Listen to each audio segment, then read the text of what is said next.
سلام البنات، نتمنى تكونوا كلشي في تمام الصحه والعافيه. اليوم ان شاء الله جبنا لكم وصفه جديده اللي غادي نحضروا فيها خبز الطوست بدقيق القمح الكامل. شي حاجه اللي صحيه وزوينه بزاف. انا متاكده انها غادي تعجبكم بزاف لانه في المخابز كيتباع بواحد الثمن غالي، وحنا غادي نحضروه في البيت بواحد المكونات بسيطه، وفعلا غادي يجيكم صحي بزاف، وغادي يعجبكم للفطور الكوتي. تقدروا تحضروا به اي حاجه، ساندويتشات، يعني خبز الطوست متعدد الاستعمال، ولكن شي حاجه اللي صحيه. اللي غادي نحتاجوا له، عندنا هنايا 250 غرام ديال دقيق القمح الكامل بالنخاله ديالو، ما نغربلوش لقاش النخاله ديالو صحيه بزاف. غادي نديرو 250 غرام ديال دقيق القمح الكامل. عندنا هنايا معاه معلقه ديال الدقيق، هي اللي غادي تجمع لنا، حيت الدقيق القمح الكامل بوحدو ما كيتجمعش. غادي نضيفوا له ملعقه كبيره مملوءه ديال الدقيق الابيض.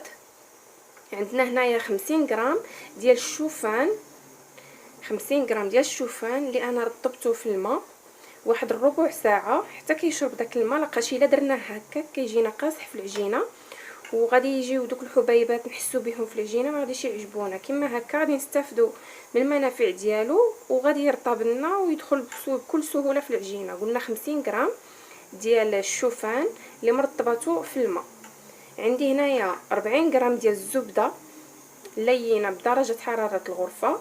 عندي معلقه كبيره ديال خميره الخبز الفوريه، الملح حسب الذوق، وعندنا ملعقه كبيره ديال السكر حبيبات. غادي نمروا دابا باش نحضروا الوصفه ديالنا او الخبز ديالنا. ديال العجانه ديالنا كنضيفوا دقيق القمح الكامل مع ديك المعلقه ديال الدقيق الابيض. كنضيفوا معلقه كبيره ديال خميره الخبز الحبيبات. كنضيفوا معلقه كبيره نتاع السكر حبيبات.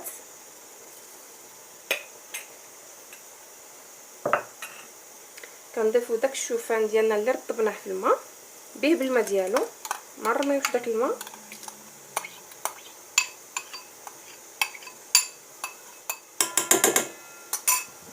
غادي يبقى لنا الملحه وغادي تبقى لنا الملحه والزبده، غادي نخليوهم حتى لاخر مرحله.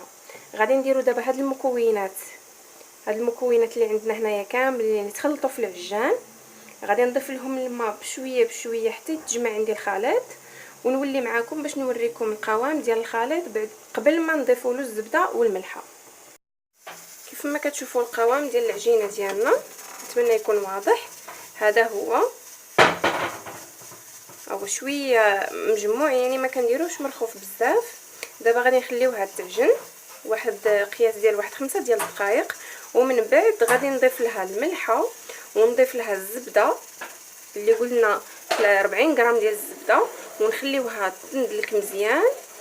ومور ما تندلك غادي نرجع معاكم باش نوريكم كيفاش غادي نحضروها باش نديروها في المول ديالنا.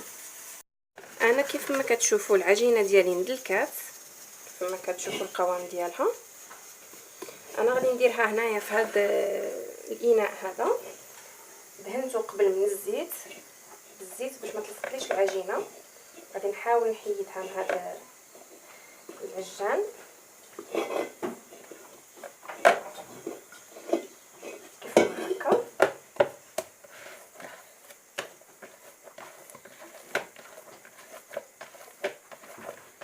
شفتوا القوام ديالها كيفاش كيجي؟ نتمنى يكون واضح. غادي نغطيها ونخليها في واحد المكان دافئ حتى كتخمر معانا. منين كتخمر وكيتضاعف الحجم ديالها غادي نرجعوا ان شاء الله باش نكملوا التتمه ديال التحضير ديالها ونوضعوها في المول ديالها. كيف ما كتشوفوا العجينه ديالنا بعد ما خمرت، انا كيف ما قلت لكم غلفتها بالبابي فيلم باش يرد عليها الصهد ديالها وتخمر على خاطرها. كما كتشوفوا هنايا راه ضاعف الحجم ديالها. غادي نحاول ننزلها او نهويها، نحيد لها داك الهواء اللي كنا اللي دخل فيها ديال الخموريه كما كتشوفوا. غادي نحيدها من هذا البول. انا عندي هنايا شويه ديال الدقيق، كيف ما قلت لكم انا عندي هنايا شويه ديال الدقيق الكامل. غادي نحاول نرشو هنايا على سطح العمل. غادي نحيد ديك العجينه ديالنا غير فقط باش ما تلتصقناش هاد العجينه وصافي، وتسهل لنا الخدمه ديالها كيف ما هو موضح. غادي نبين لكم شويه. غادي نحاول انني نديرها، نحاول انني نجبدها هكا كيف ما هكا.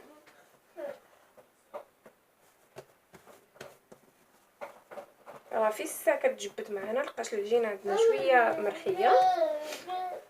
غادي نحاول كيف ما غادي تلاحظوا معايا غادي نطويها كيف ما هكا الطويه الاولى، كيف ما هكا الطويه الثانيه. نحاول نبسطها شويه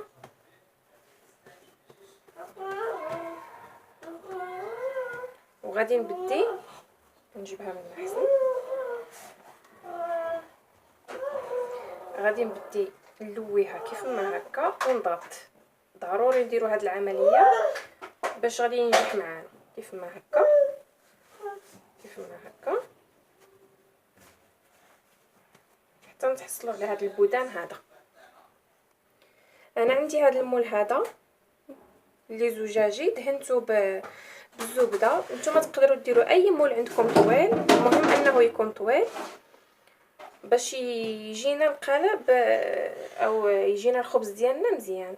غادي نهزوا العجينه ديالنا بهذه الطريقه هذه ونحاولوا نوضعوها في المول هنايا كيف ما هكا. نقادوها على حساب المول اللي عندنا كيف ما كتشوفوا. ما تخافوش منها، هي راسها راه من غادي تخمر غادي تسقد راسها كيف ما كتشوفوا. انا عندي هنايا غادي نجيب واحد الفرشات ونجيب شويه ديال الماء.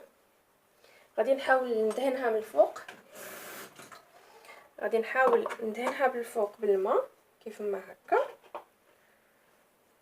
ندهنها في الماء. هاد الماء اللي غادي نديرو لها غير باش من ندير فوق هذاك الشوفان، رقائق الشوفان ديالنا يتشدوا هنا مزيان وصافي. تقدروا تستغناو عليه، تقدروا تستغناو على الشوفان ما ديروهش من الفوق كيف ما هكا. نضغطوا كما كتشوفوا، ندهنوه مزيان، نرشوه مزيان الشوفان ديالنا. نحاولوا نضغطوا عليه كما هكا باش يحاول يلصق. غادي نغطيه ببابي فيلم وغادي نغطيه بكتانه اللي تكون نقيه، وغادي نخليه في واحد المكان اللي يكون دافئ حتى يتضاعف الحجم ديالو. غادي يخمر معنا المره الثانيه ونتلاقى معكم باش نوريكم النتيجه ديالو منين خمر وندخلوه الفران. كيف ما كتشوفوا هنايا انا دخلت الخبز ديالي ديال الطوست بعد ما خمر لي. شفتوها انني عاد دابا درتو في الفران بعد ما خمر لي وضاعف الحجم ديالو كما كتشوفوا وتعلى.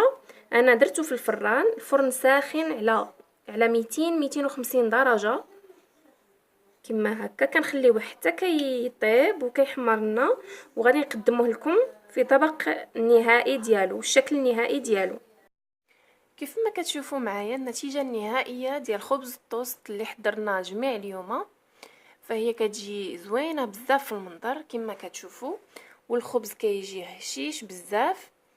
هو من الاحسن تقطعوه حتى بحال نقولوا درناه اليوم حتى الغدا وتقطعوه باش كيتقطع معكم بكل سهوله. ولكن واخا هكا انا قطعته في نهارو. شوفوا معايا كيفاش جا، كيجي ناجح عفوا وصحي، يعني فيه الدقيق الكامل، فيه الشوفان اللي مفيد بزاف للصحه.